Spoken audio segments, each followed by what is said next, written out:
I'm going to go to the Houston Rockets. This is a weird ranking for me because they have also, like we mentioned with Big Vooch, they have also been a team that has been a roller coaster ride to follow. Before the season started, they acquired Kevin Durant. They were just a 2 seed. I say, hey, there go another contender just added to the pot. A few weeks before the season started, Fred VanVleet tears his ACL. I say, God damn it, they're no longer a contender. Then we get into a month into the season, and I'm like, oh my God, this team looks like a contender. And now we're a little bit past the All-Star break, and I said, there's no way this team is a contender. So it's hard for me to say where the pressure is at because before the season started, I didn't think they could do it. You know what I mean? Ultimately, I landed at like a smooth 7. And the reason why it is a 7 is because you did acquire a 37, 38-year-old superstar. And in my mind, when you do that, even though he's Kevin Durant and he feels like he's not aging too much, you know, there's obviously signs of overall regression when you think about his foul drawing ability to get into the basket. But overall, he's still one of the best players that we have in the game. When you acquire a guy that old, as you all know, it just shifts the timeline a little bit. Even though I'm in Asar, Tari, Bari, Reed, all of these dudes are under the age of 25, which is kind of nuts.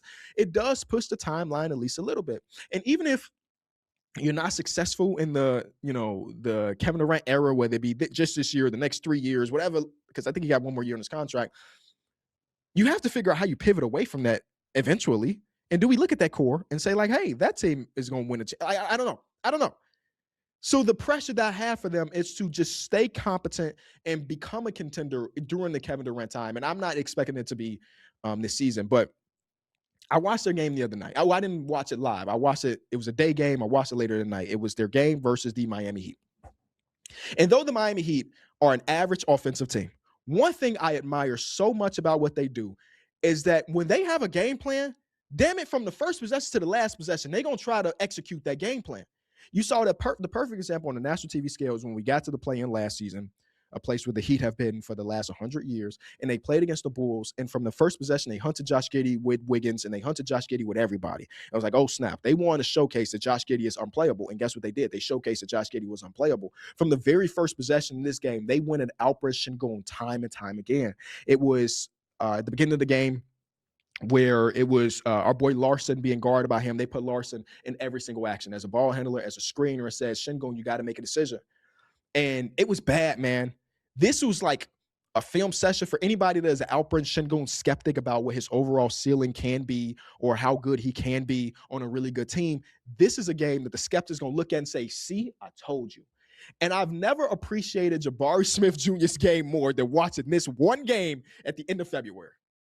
Because he covers up so much of this where Alperen Sengun doesn't have to work as much. You know, he's always going to get put into the actions, but as much we have a Jabari Smith Jr. in the court, and there's a game that he wasn't there. So all of those skeptics have to feel validated because Pele Larson, again, in every single action, it felt like. And then sometimes he just strictly got downhill, put his shoulder into the chest of Alperen Sengun, and Sengun couldn't do anything. And then there was times where Larson's on the bench, and now he's got the Bam assignment, and Bam is just like a gazelle in comparison to Alperen Sengun on that perimeter. He just walked past LP multiple times in here. And you get to the post-game interview, and Ime Udoka gives his normal spiel about, you know, the things that they've lacked. And one thing that stood out in that post-game interview was that he mentioned individual defense. And I, as somebody that watched that game, I can't help but to think that was almost specifically about Alperen Sengun.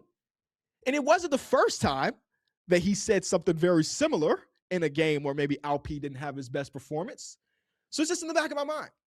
I was so happy for this game. The reason I watched this game, not because I care about the Miami Heat or Rockets in a random regular season game, but it was more like I want to see what Reece Shepard looks like now that we got some injuries over here in Houston, and that Ime Udoka he's kind of forced to play Reed the amount of minutes, in my opinion, that I think he deserves. And it was a lot of ups and downs, as you can imagine, for a guy like Reece Shepard. But, you know, Sengun's defensive impact, it's stuck out like a sore thumb. And you think about them playing in a few more series versus some of these teams that know their identity, these coaches that are very smart. And I'm like, damn, what can really be of it? Tari Eason is somebody we got to mention too. Shout out to our boy Tari. He's having a phenomenal season. But as of late, that great three-point shooting that we mentioned. At one point, he was like 46%. It slowly continued to tick down. And his last game was 2 of 7 from 3, 0 of 3, 1 of 5, 1 of 4. And I think in his last 10 games, shooting 29% from 3. And this is a team that already lacks a bunch of outside perimeter jump shooting. And I was hoping, that Tari Eason was going to be one of those people that alleviates a lot of that pressure. Because one thing we will see in the postseason, I will bet all of my money on it, teams are going to leave Tari Eason open and say, even though we recognize you as a good shooter, at least a league average shooter in your previous seasons, you're going to have to show me. Same thing happened to RJ Barrett all those years ago when he played for the Knicks, where he had a year where he shot like 41% from 3, and then he got to the postseason. Let me figure out which year that was. He got to the postseason. Let me see. This is his second year in the NBA. Oh my God, it was his second year. It was that long ago? My goodness. And then he got into that series versus the Atlanta Hawks, and the Hawks left him open for the entire series. And as I could quickly look into it, I don't remember what he shot from 3. Yeah, in the postseason, he shot 28% from 3. He had an 82-game sample size to say I'm a 40% three-point shooter, but the opposing coach said, no, you're not. And I think that's what opposing teams are going to do, and pack the paint a little bit and throw doubles at Kevin Durant, who at times can really struggle with making that pass out of a double team, and say, if Tari beats us on three-point shooting, so be it. So there's some pressure there. Next team on our pressure meter, we got to go with the Cleveland Cavaliers. It is so unfortunate that James Harden is trying to play through this broken hand.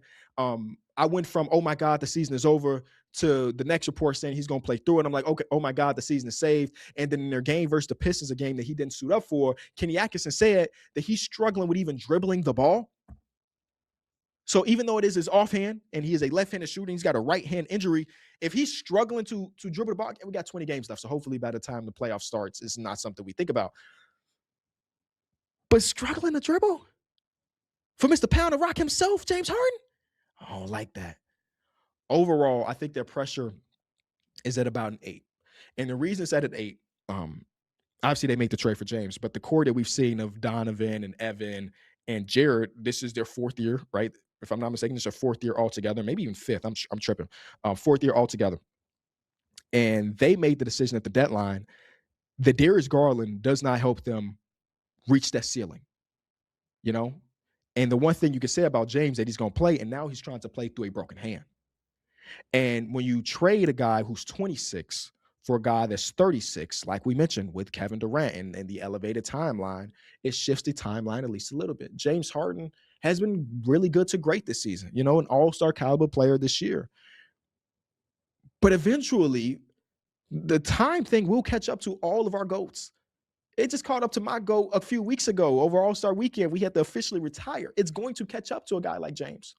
You have to pray that it doesn't catch up next season, because you want to bring him back next season. You got to hope that it don't catch up this season, coming off this hand injury. So there is pressure because, like we said with the Knicks, before the season started, it was Knicks and Cavs. There's the 2 teams. One of these teams are going to represent. I went Knicks. A lot of people went Cavs. I couldn't even say they were crazy because the Cavs won 60-plus games last season. And though they flamed out, they won 60-plus games last season. There's pressure to now act. We can't be year 4 and losing in the second round again. There's a team that at bare minimum needs a conference finals appearance. And we talked about it on Numbers on the Board, where the secret key is still Evan Mobley to unlock this team. And I don't know if we're putting unrealistic expectations on Emo, because overall this season for Emo has not been bad. It just may have been disappointing because the team has been disappointing, right? He's overall 17.5 points per game, 9 rebounds, 4 assists. It's not a bad season. His three-point shot has fallen off in comparison to his last 2 seasons, where he's 37% to now 31%. But in order for them to, do the big things, Evan Mobley has to play like the All-NBA player that he was last season, and more. So they're high on that list. We also got the Nuggets here.